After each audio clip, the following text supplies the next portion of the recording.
Bien, acá estamos de regreso hablando sobre la concentración de la riqueza y el hambre con la hermana Cecilia Lee y el doctor en Ciencias Sociales Gabriel Merino. Así que antes de volver a la charla con él, los invito a ver la segunda parte del informe que les preparamos.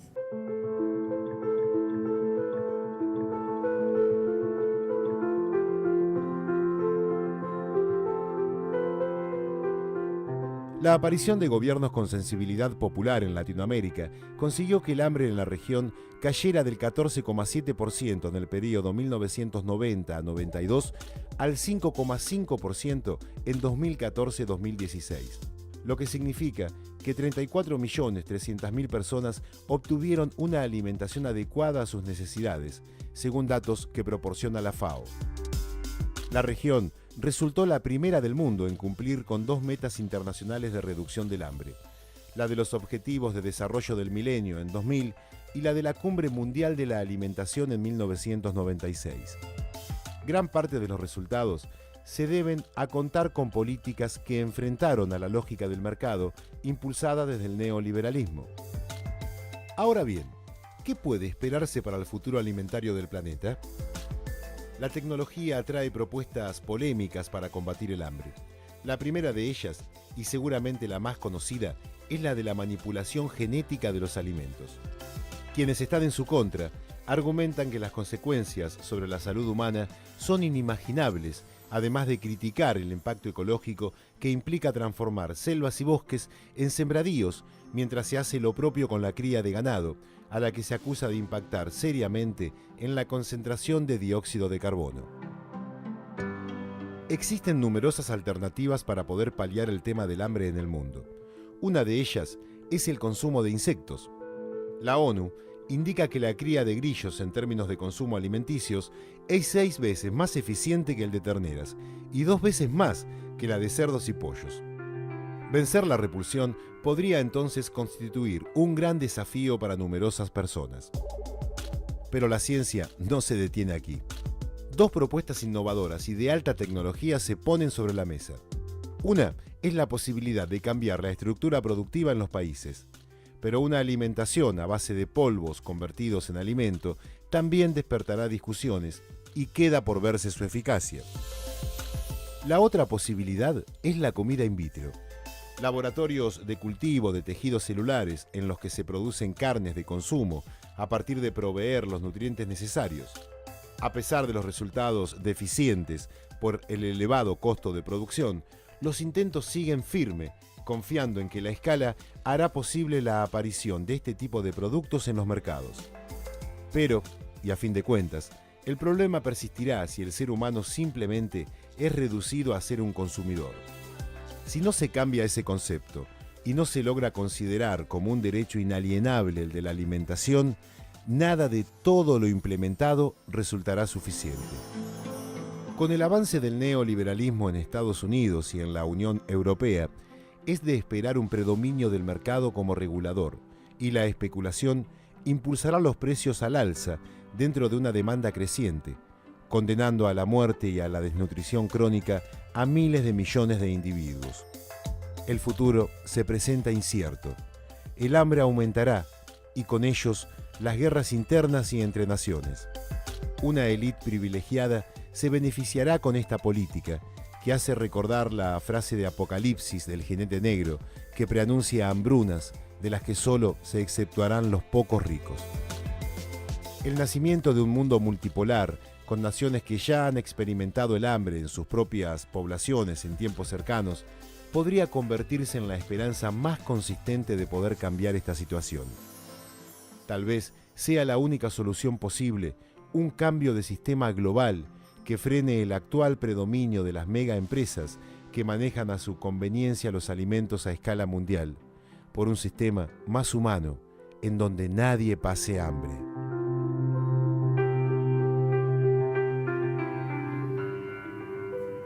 Mientras veía este informe me quedé pensando.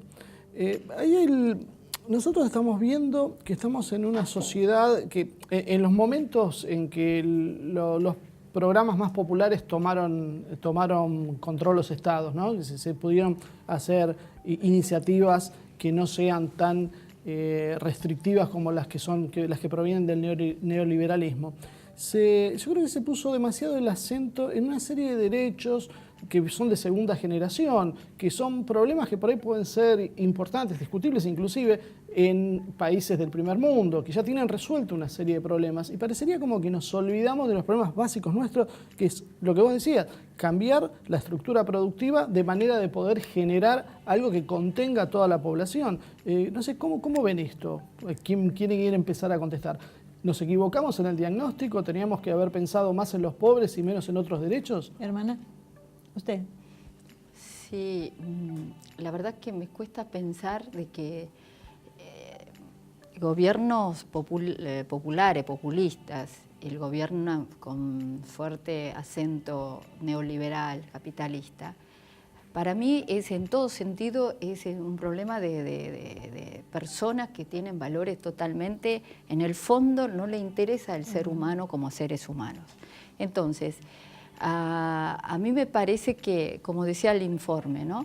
Si pudiéramos lograr a que las organizaciones populares desde las comunidades están generando nuevas propuestas que sectores populares es imposible de poder acceder a los derechos si no es a través de presiones, a través de tensiones.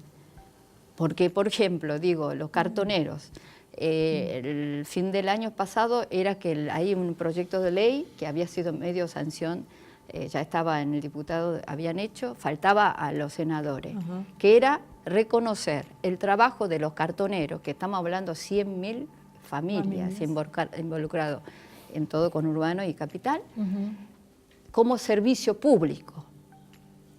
¿Ustedes creen que no se logró? No se logró. Bueno, entonces retomo un poco la pregunta. Minorías han conseguido muchísimos avances y tenés 100.000 personas en una extrema pobreza que son dejadas de lado. ¿Qué es lo que falla? Déjame cerrar el concepto. Tenemos un problema de influencia cultural, o sea, estamos tomando algo que genera el mismo capitalismo en los sectores más concentrados y creyendo lo que es un desarrollo nuestro para olvidarnos de los grandes problemas reales. Yo creo, en primer lugar, la primera pregunta tiene que ser, bueno, se redujo el hambre. ¿Por qué se redujo? Bueno, porque hubo gobiernos con sensibilidad popular. Una manifestación concreta es la asignación universal por hijo. La asignación universal por hijo disminuyó tremendamente la indigencia en Argentina, que es la incapacidad justamente de tener una alimentación digna en Argentina. Eso lo disminuyó profundamente. Ahora, el problema es que cuando vos te metés en las cuestiones económicas, en la cuestión de la distribución de la riqueza, en las cuestiones más pesadas, hay una tremenda lucha de poder ahí. Que en otras cuestiones culturales, de derechos de minorías, etcétera, hay menos resistencias o menos lucha de poder. Es decir, cuando vos es un poco que es como una pirotecnia para que te olvides del eje central. A Cargill, por ejemplo, a Bunge o a Dreyfus, ¿no? Las grandes cerealeras, las grandes transnacionales cerealeras que especulan con los trading, que especulan con los cereales, con los granos, con las oleaginosas, andar a sacar una porción de su riqueza. Andar a sacar un pedazo de ese mercado para redistribuirlo. Bueno, la posición es feroz. Claro, ahí es donde está el eje, entonces. Claro. O, por ejemplo, nosotros tenemos para producir medicamentos públicos. Tenemos la tecnología en Argentina. Tenemos acá en la Facultad de Ciencias Exactas especialistas que pueden producir medicamentos públicos 8 veces más baratos de lo que te venden en el mercado. Ahora, ¿cuál es el problema? ¿Un problema técnico? ¿Un problema de capacidad? No. El problema es del lobby farmacéutico que quieren vender los medicamentos 800% por arriba de su valor o 1000% por arriba de su valor y conseguir tremendas ganancias ahí. Entonces, lo que hay es un problema de correlación de fuerza. Como dice la hermana, ese problema de correlación de fuerzas se soluciona o se empieza a solucionar en la medida que los pobres se organizan y pelean por sus derechos. Sí, nosotros no solo hacemos esta parte técnica, sino, por ejemplo, también hacemos trabajo en el barrio del Carmen o en el barrio en Abasto o en Melchor Romero, que tiene que ver con que, bueno, además de talleres que tienen que ver con la inclusión o que transferir conocimiento de la universidad, entre comillas, transferir, porque a veces es más lo que transfiere también y el aprendizaje que te da el barrio, que lo que uno, por eso digo muy entre comillas, esa distancia de articulación es cómo se va organizando un entramado popular, un entramado social, un entramado que después se exprese en la política, pero que se exprese en leyes, se exprese en medidas, se exprese en medidas distributivas. Creo que nosotros estos años, en parte, avanzamos en realidad por eso, porque nosotros, la resistencia al neoliberalismo generó mucha organización popular. Y esa organización popular se cristalizó después en medidas públicas por la presión de estos sectores populares. La asignación universal por hijo era algo que los sectores populares venían demandando desde fines de los 90 en Argentina. Y había, la plata está, y se sabía que estaba. Lo que pasa es que hay que arrancársela a los que la tienen concentrada. Lo decía el informe, con 30.000 millones de dólares se soluciona el hambre del mundo. Y Estados Unidos gasta 600.000 millones de dólares en armas. Insolucionable. Y ni hablemos de los centenares de miles de millones de dólares que fueron para rescatar a los bancos. Aparte, como decía la Millones, hermana... creo que son. 480.000 Alemania nomás. Aparte, como decía la hermana, porque ella, si bien hablaba de la ventaja, o sea, de lo bueno que puede ser un plan social, hablaba de hacer del trabajo de los cartoneros un trabajo legítimo, o sea, un trabajo que mucha gente reclama de los planes sociales, que dicen que son vagos los que lo tienen. Bueno, estoy planteando que 100.000 familias puedan tener acceso a un trabajo digno y sin embargo no se logra aprobar una ley de esta manera. Yo digo que a mí me parece que tiene que haber, un poco lo que dijo Gabriel, o sea, los sectores de profesionales, universidades, o de todo, o sectores, clases que manejan poderes económicos, políticos, hay que creer que los sectores populares, o sea, la gente del barrio, de la barriada, tiene muchos saberes que traen desde las culturas de sus pueblos genuinos, del norte, de Paraguay, de Perú, o sea, es la fuerza, la cultura como fuerza de política, de poder, empoderar sus derechos.